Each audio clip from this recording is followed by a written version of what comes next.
AP assembly సమావేశం కొనసాగుతోంది. ముఖ్యమంత్రి చంద్రబాబు మాట్లాడుతున్నారు. లైవ్ లో చూద్దాం. ఇంకొక పక్కన మీరు చూస్తే ఏదైతే దీనివల్ల చాలా వరకు మనకు లాభం వచ్చే పరిస్థితి వస్తుంది. ప్రభుత్వం కూడా ఒక పాలసీ పెట్టుకున్నాం. ఆ పాలసీ ప్రకారం +3 -8 వర్షాకాలం అయిపోయిన తర్వాత +3లో ఉండాలి. మళ్ళీ వర్షాకాలం ప్రారంభం అయ్యేటికి -8లో ఉండాలి. మనం వాడవలసింది 5 మీటర్ల వాటరే వాడే పరిస్థితులు రావాలి. ఈరోజు మనం కానీ భూమిని కూడా భూగర్భ జలాలుగా ఒక జలాశయంగా మనం మార్చుకోగలిగితే, నా జీవితంలో నేను చాలా చూశాను. చాలా క్యాంపెయిన్స్ చేశాం.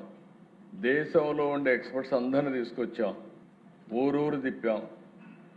అక్కడి నుంచి మీరు ఒకసారి ఇవన్నీ కూడా చూసినప్పుడు కంట్రోల్ ట్రెంచెస్ కొట్టాం.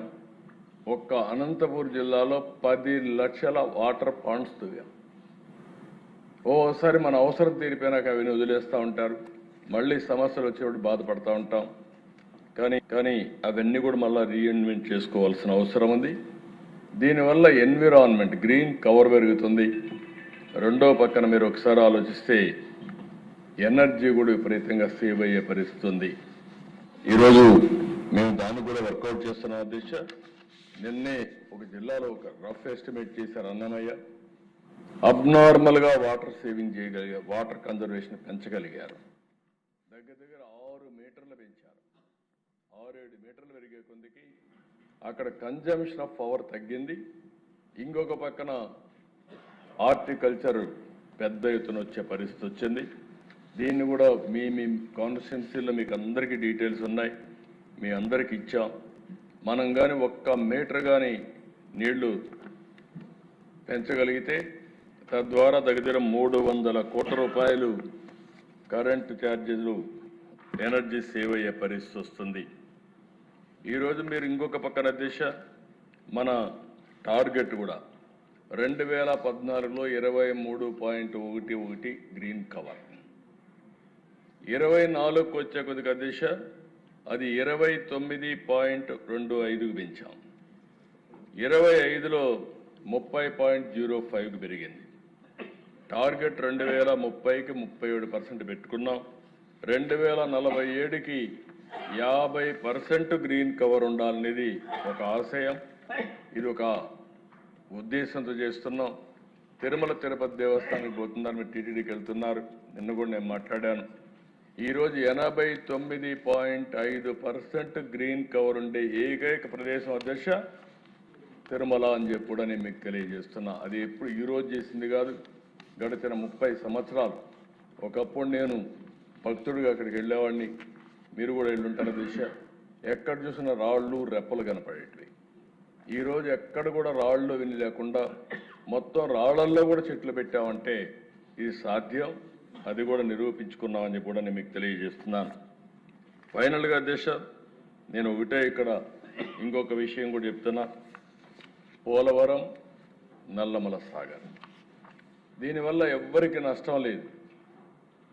గోదావరిలో సర్ప్లస్ వాటర్ ఏదైతే ఉందో సముద్రంలోకి పోయే నీళ్ళని మనం కానీ వాడుకోగలిగితే ఇది ఉపయోగపడే పరిస్థితి వస్తుంది. అందుకని నేను చాలాసార్లు చెప్పాను, గోదావరి పైన కాళేశ్వరం పైన కట్టారు. Lower riparian state Andhra Pradesh. నేను ఆ రోజు కూడా వెల్కమ్ చేశాను. ఈరోజు తెలంగాణలో ఉండే ప్రాజెక్ట్స్ దిశ మీరు ఒకసారి చూస్తే అటు తెలంగాణలో ఇటు ఆంధ్రప్రదేశ్లో ఉండే ప్రతి ఒక్క ప్రాజెక్టు కూడా ఆ రోజు నేను స్ఫూర్తితో కట్టిన ప్రాజెక్టులే తప్ప ఎన్టీ రామారావు గారు ప్రారంభిస్తే తర్వాత ఫర్దర్గా ముందుకు తీసిపోయి గోదావరి పైన, కృష్ణా పైన అనేక ప్రాజెక్టులు కట్టాం. దాని ఫలితాలు ఇప్పుడు వచ్చే పరిస్థితికి వచ్చింది. అయితే కొంతమంది మా రామానాయుడు గారు చాలా క్లియర్గా రాయలసీమ లిఫ్ట్ ఇరిగేషన్ విషయం కూడా చెప్పాడు. నేను అపోజిషన్లో ఉన్నప్పుడు అధ్యక్ష, దానికి ముందుగానే నేను మళ్ళీ చెప్తున్నా, నల్లమల సాగర్ వల్ల ఎవరికి నష్టం లేదు. దీనివల్ల తెలుగు జాతికి 2 రాష్ట్రాలకు లాభం తప్ప ఎవరికి నష్టం లేదు. ఆ రోజు కాళేశ్వరం అపోజ్ చేయలేదు.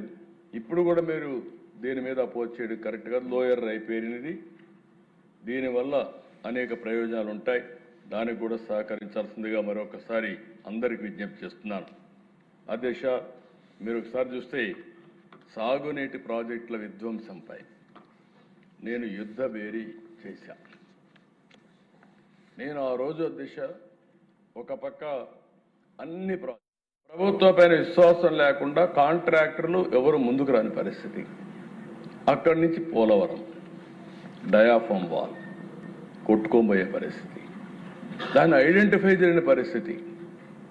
అదే మరిగా మీకు ఇప్పుడే చెప్పాను, చింతలపూడి ఒక ప్రాజెక్టు కాదు, అన్ని ప్రాజెక్టులు కూడా సమస్యల్లో ఉంటే నేను ఆ రోజు యుద్ధ బేరీ పెట్టి ప్రారంభించింది ముచ్చుమర్రి దగ్గర ప్రారంభించాను. శ్రీకాకుళం వెళ్ళి ఏదైతే మన వంశధారి దగ్గరికి వెళ్ళి ఎండ్ చేసి ఫేజ్ 2లో మళ్ళీ చైతన్యం తేవాలని నేను అనంతపూర్ జిల్లాకు ప్రారంభించి నంద్యాలకు వచ్చాను అధ్యక్ష. నంద్యాలకు వస్తే వాళ్ళు చేసిన తప్పు కరెక్ట్ చేసుకోలేకుండా సమాధానం చెప్పలేక నన్ను ఉన్నపళంగా వచ్చి అరెస్ట్ చేసి జైల్లో పెట్టారు అధ్యక్ష. చేయని తప్పుకు 53 రోజులు జైల్లో ఉన్నా అయినా పర్వాలేదు. ఆ రోజు నుంచి నా మనసులో ఒక పట్టిన గట్టి కోరిక ఏంటంటే, నేను పుట్టినటువంటి ఈ గడ్డకు తెలుగు తల్లికి జలహారతి ఇవ్వాలి, ప్రతి ఒక్క ఎకరాకు నీళ్లు ఇవ్వాలనే సంకల్పంతో, దృఢమైన సంకల్పంతో నేను ముందుకు పోతున్నాను. నీళ్లుంటే అన్ని సమస్యలు పరిష్కారం చేయగలుగుతాం. ఆ నీరు లేకపోతే అన్ని సమస్యలు వస్తాయి. కావేరీ పైన ఎంత గొడవ జరిగిందో చూశాం. ఇంకొక పక్కన ఈరోజు కొంతమంది రాజకీయం కోసం నీటి సమస్యలు తీసుకొస్తున్నారు. కానీ మన చేతుల్లో ఉండే పనులు మనం చేయకుండా ఎక్కడికక్కడ ఇవన్నీ కూడా సమస్యలను జట్లం చేసుకునే పరిస్థితికి వస్తున్నాం. అందుకే ఈరోజు చెప్తున్నా, మళ్ళీ చెప్తున్నా, ఈరోజు మనందరి బాధ్యత వాటర్ సెక్యూరిటీ. ఆంధ్రప్రదేశ్కు ఉండే అడ్వాంటేజెస్ దక్షిణ భారతదేశంలో వేరే రాష్ట్రాలకు లేవు. అయితే ఈ సంకల్పాన్ని మీ పరిధిలో పూర్తిగా మీరు ముందు తీసుకుపోగలిగితే నదుల అనుసంధానం, రెండోది భూమిని జలాశయంగా మార్చడం, వాటర్ కన్జర్వేషన్ చేయడం, అల్టిమేట్గా ప్రతి ఒక్క ఎకరాకు నీళ్లు ఇవ్వగలిగి, ఇండస్ట్రీకి నీళ్లు ఇవ్వగలిగి, అదే మరిగా అష్యూర్డ్ వాటర్ నుంచి ప్రతి ఇంటికి కానీ ట్యాప్ ద్వారా వాటర్ ఇవ్వగలిగితే దానికంటే మించినటువంటి అభివృద్ధి లేదు. దయచేసి ఈరోజు ఈ సబ్జెక్ట్ మనం డిస్కస్ చేస్తున్నాం. ఒక నిర్దిష్టమైన టైం బౌండ్ ప్రోగ్రామ్ పెట్టుకొని పూర్తి చేస్తాం. చేయడమే కాదు, ఒక బ్లూ ప్రింట్ కూడా తయారు చేస్తాం తొందరలోనే. ఒక టైం బౌండ్ ప్రోగ్రామ్ పెట్టుకొని ఏ విధంగా చేయాలో చేసుకుంటూ ముందుకు పోయి ప్రతి ఒక్క ఎకరాకు నీళ్ళు ఇచ్చే బాధ్యత, త్రాగడానికి కూడా ఒక క్వాలిటీ వాటర్ ఇచ్చే బాధ్యత, ఇండస్ట్రీకి నీళ్ళు ఇచ్చే బాధ్యత తీసుకొని ఈ రాష్ట్రం రుణం తీర్చుకుందాం. దయచేసి అందరూ సహకరించవలసిందిగా మరొక్కసారి కోరుకుంటూ నమస్కారం.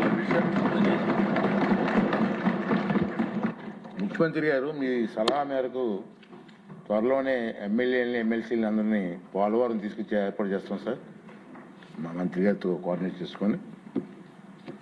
రెండోది ఏంటంటే, మరి ఈరోజు నిధుల కొరకు అభ్యర్థులపై ఓటింగ్ ఇవ్వాల్సిన అవసరం ఉంది.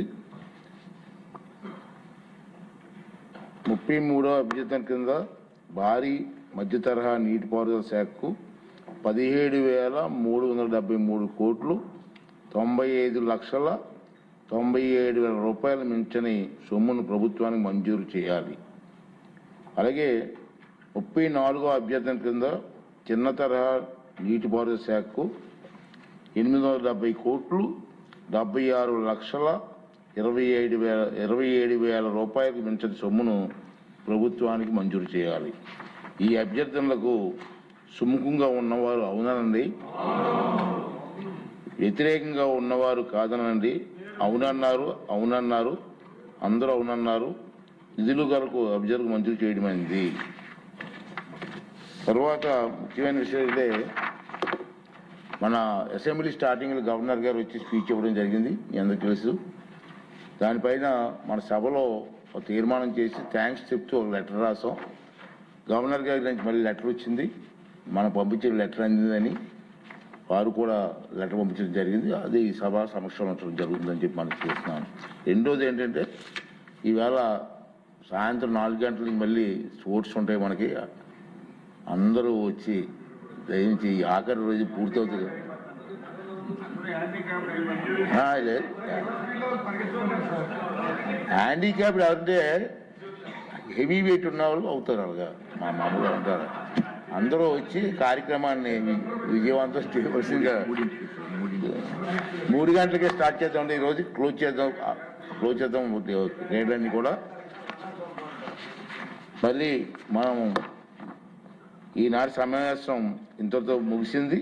తిరిగి శుక్రవారం అంటే 27 ఫిబ్రవరి 26న ఉదయం 9 గంటలకు కలుద్దాం. థ్యాంక్ యూ అండి. Thank you.